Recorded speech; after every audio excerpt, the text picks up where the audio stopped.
আজ অনেক পদ রান্না করে ফেলেছি, হয়েছে অনেক খাটাখাটনি, কিন্তু শেষে দেখি চাটনিটাই হয়নি। শেষ পাতে যদি না থাকে চাটনি, তাহলে আসল মজাটাই আসবে না, মনে হবে সব নষ্ট হয়ে গেল এত খাটাখাটনি। তাই আর দেরি না করে চলো আজ বানাই আনারসের চাটনি।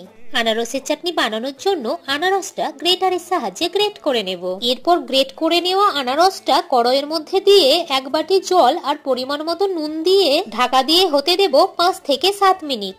5 থেকে 7 মিনিট পর ঢাকনা খুলে ছোট ছোট করে কেটে নেওয়া আনারস, চেরি ফল, কাজু বাদাম, কিশমিশ আর পরিমাণ মতো চিনি দিয়ে সবগুলো খুব ভালোভাবে মিশিয়ে নেব।